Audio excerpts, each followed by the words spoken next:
ഒരു പുതിയ പോരാട്ടത്തിന്റെ തുടക്കം. ഇന്ന് നമ്മൾ ചർച്ച ചെയ്യുന്നത് ആഗോള സാമ്പത്തിക രംഗത്ത് പിടിച്ചുലയ്ക്കുന്ന അതിനിർണായകരമായ ഒരു നീക്കത്തെക്കുറിച്ചാണ്. അമേരിക്കൻ പ്രസിഡന്റ് ഡൊണാൾഡ് ട്രംപ് അധികാരമേറ്റത് മുതൽ ബ്രിക്സ് രാജ്യങ്ങളെ ഒതുക്കാൻ കിണഞ്ഞു പരിശ്രമിക്കുകയാണ്.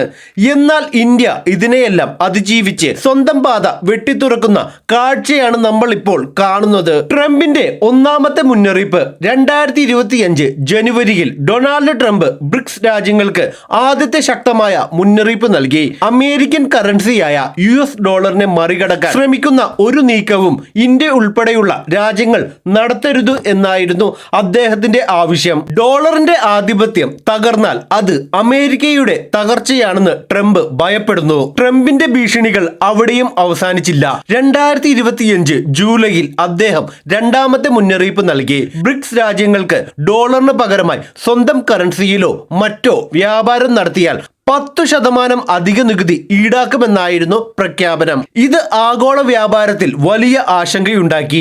ഏറ്റവും പുതിയ റിപ്പോർട്ടുകൾ പ്രകാരം ഇറാനുമായുള്ള വ്യാപാരം നിർത്തലാക്കിയില്ലെങ്കിൽ ബ്രിക്സ് രാജ്യങ്ങളുടെ ഉൽപ്പന്നങ്ങൾക്ക് 25% അധിക നികുതി ഏർപ്പെടുത്തുമെന്ന് ട്രംപ് വീണ്ടും ഭീഷണി മുഴക്കിയിരിക്കുന്നു. ഇന്ത്യയെ സംബന്ധിച്ചിടത്തോളം ഇറാൻ ഒരു പ്രധാന പങ്കാളിയാണ്. എന്നാൽ ഇത്തരം ഭീഷണികൾക്ക് മുന്നിൽ മുട്ടുമടക്കാൻ ഭാരതം തയ്യാറല്ല. ഇവിടെയാണ് നമ്മുടെ RBI ധീരത. ട്രംപിന്റെ ഈ ഭീഷണികളെല്ലാം കാറ്റിൽ പറത്തിക്കൊണ്ട് reserve bank of India RBI ഇപ്പോൾ രംഗത്തെത്തിയിരിക്കുന്നത് പടിഞ്ഞാറൻ രാജ്യങ്ങളെ അമ്പരിപ്പിച്ചുകൊണ്ട് ബ്രിക്സ് രാജ്യങ്ങളിലെ കേന്ദ്ര ബാങ്ക് ഡിജിറ്റൽ കറൻസികളെ CDDCയും തമ്മിൽ ബന്ധിപ്പിക്കാനുള്ള ഒരു നിർദ്ദേശം RBI മുന്നോട്ട് വെച്ചു.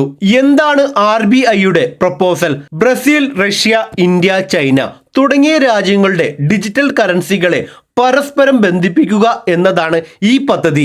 ഇതിലൂടെ വിദേശ വ്യാപാരത്തിനായി ഡോളർ ഉപയോഗിക്കുന്നതിന് പകരം ഈ ഡിജിറ്റൽ കറൻസികൾ നേരിട്ട് ഉപയോഗിക്കാൻ സാധിക്കും. ഇത് സാമ്പത്തിക വിപ്ലവത്തിന് വഴിമരുന്നിടും. ഇന്ത്യയുടെ ഈ നീക്കത്തെ പടിഞ്ഞാറൻ മാധ്യമങ്ങൾ അതീവ ഗൗരവത്തോടെയാണ് റിപ്പോർട്ട് ചെയ്യുന്നത്. India central bank propose linking BRICS digital currencies എന്ന തലക്കെട്ടോടെയാണ് വാർത്തകൾ പുറത്തു വരുന്നത്. ഡോളറിന് മുകളിൽ ഇന്ത്യ ഒരു സർജിക്കൽ സ്ട്രൈക്ക് നടത്തുകയാണോ എന്ന് അവർ സംശയിക്കുന്നു. ഈ വർഷം ബ്രിക്സിന്റെ അധ്യക്ഷ സ്ഥാനം ഇന്ത്യക്കാണ്. ഈ സമയത്തു തന്നെ RBI ഇത്തരമൊരു നിർദ്ദേശം വെച്ചത് ഇന്ത്യയുടെ നയതന്ത്രപരമായ കരുത്താണ് സൂചിപ്പിക്കുന്നത്. ട്രംപിന്റെ ഭീഷണികളെ ഇന്ത്യ ഗൗരവമായി എടുക്കുന്നില്ല എന്നും സ്വന്തം സാമ്പത്തിക താൽപര്യങ്ങൾക്കാണ് മുൻഗണന എന്നും ഇതിലൂടെ വ്യക്തമാക്കുന്നു. ഈ നീക്കത്തിന്റെ പ്രധാന ലക്ഷ്യം ഇന്ത്യൻ രൂപയെ അന്താരാഷ്ട്ര തലത്തിൽ വളർത്തുക എന്നതാണ്.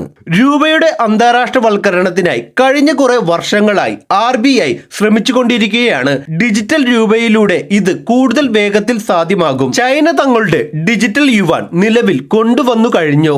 റഷ്യയാകട്ടെ ഡിജിറ്റൽ റൂബിൾ വ്യാപകമാക്കി വരുന്നു. ബ്രസീൽ തങ്ങളുടെ ഡിജിറ്റൽ കറൻസിയായ ഡ്രഗ് പരീക്ഷണ ഘട്ടത്തിലാണ്.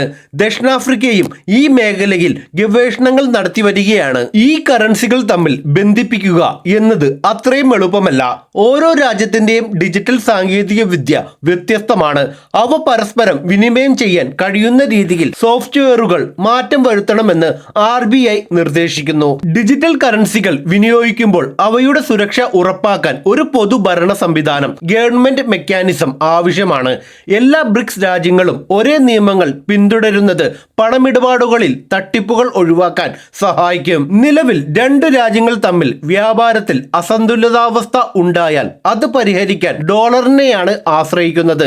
എന്നാൽ പുതിയ സംവിധാനം വരുന്നതോടെ ഇത്തരം പ്രശ്നങ്ങൾക്ക് ഡിജിറ്റൽ കറൻസികൾ വഴി തന്നെ പരിഹരിക്കാൻ സാധിക്കുമെന്ന് RBI വ്യക്തമാക്കുന്നു. ഡോളർ എങ്ങനെയാണ് ലാഭമെടുക്കുന്നത്? ഇന്ത്യ ഒരു സാധനം മറ്റൊരു രാജ്യത്തേക്ക് അയക്കുമ്പോൾ പണം ഡോളറിൽ നിന്ന് കറൻസിയിലേക്ക് മാറുന്നതിന് ബാങ്കുകൾ വലിയൊരു തുക ഫീസായി ഈടാക്കുന്നു. ഈ ലാഭമെല്ലാം പോകുന്നത് അമേരിക്കൻ ബാങ്കുകൾക്കാണ്. നമ്മുടെ അധ്വാനത്തിന്റെ ഒരു വിഹിതം അമേരിക്ക വെറുതെ ഇരുന്ന് കൈക്കലാക്കുന്നു എന്നു ചുരുക്കം. വ്യാപാരികൾക്ക് സമയലാഭവും സാമ്പത്തിക ലാഭവും ഡിജിറ്റൽ കറൻസികൾ ഉപയോഗിക്കുന്നതിലൂടെ ഉണ്ടാകുന്നു. പണമിടപാടുകൾ നിമിഷങ്ങൾക്കുള്ളിൽ നടക്കും. സാധാരണ ബാങ്ക് ഇടപാടുകൾ 2-3 ദിവസം വേണ്ടി വരുമ്പോൾ CBDC ലിങ്കിങ് വഴി അത് ഉടനടി സാധ്യമാകും. ഇത് വ്യാപാരികൾക്ക് വലിയ ആശ്വാസമാണ്. കഴിഞ്ഞ 12 മാസത്തിനിടെ ഇന്ത്യ അമേരിക്കൻ ട്രഷറി ബോണ്ടുകളിൽ നിന്നുള്ള നിക്ഷേപം $50 ബില്യൺ കുറച്ചു.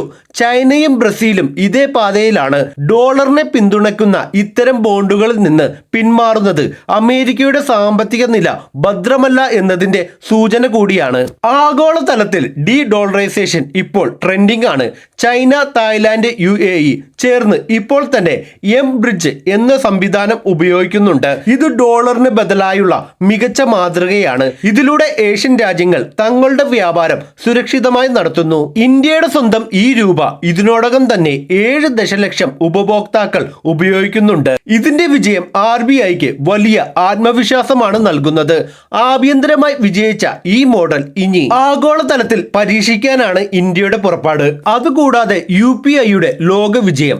UPI ഇപ്പോൾ തന്നെ പല രാജ്യങ്ങളും സ്വീകരിച്ചു കഴിഞ്ഞു. യൂറോപ്യൻ യൂണിയനുമായി UPI ബന്ധിപ്പിക്കുന്നതിലൂടെ വിദേശ പണമിടപാടുകൾ കൂടുതൽ ലളിതമാകും. ഇന്ത്യയുടെ സാങ്കേതിക വിദ്യ ലോകം ആദരിക്കുന്നു എന്നതിന്റെ കാഴ്ചയാണ് ഇത്. ഭാരതത്തിന്റെ മുന്നേറ്റം. ചുരുക്കത്തിൽ ഡൊണാൾഡ് ട്രംപിന്റെ ഭീഷണികൾക്ക് മുന്നിൽ പതറാതെ സ്വന്തം ഡിജിറ്റൽ കരുത്തുകാട്ടി ഇന്ത്യ ലോകത്തെ നയിക്കുന്നു. ബ്രിക്സ് രാജ്യങ്ങളുടെ ഈ ഐക്യം ഡോളറിന്റെ ആധിപത്യത്തിന് അന്ത്യം കുറിക്കുമോ എന്ന് നമുക്ക് കാത്തിരുന്നു കാണാം. ഈ നീക്കത്തെക്കുറിച്ച് നിങ്ങളുടെ അഭിപ്രായങ്ങൾ എന്തൊക്കെയാണ്? താഴെ കമന്റായി എഴുതുക. ഈ വീഡിയോ നിങ്ങൾക്ക് ഇഷ്ടമായെങ്കിൽ തീർച്ചയായും ലൈക്ക് ചെയ്യുക. നിങ്ങളുടെ സുഹൃത്തുക്കളുമായി മറ്റു പല ഗ്രൂപ്പുകളിലും വാട്സ്ആപ്പ്, ടെലിഗ്രാം, ഫേസ്ബുക്ക് ഗ്രൂപ്പുകളിലും ഷെയർ ചെയ്യണം. ചാനൽ ഉടൻ തന്നെ സബ്സ്ക്രൈബ് ചെയ്യുക. ഫേസ്ബുക്ക്, ഇൻസ്റ്റഗ്രാം പേജുകൾ ഫോളോ ചെയ്യാൻ മറക്കരുത്.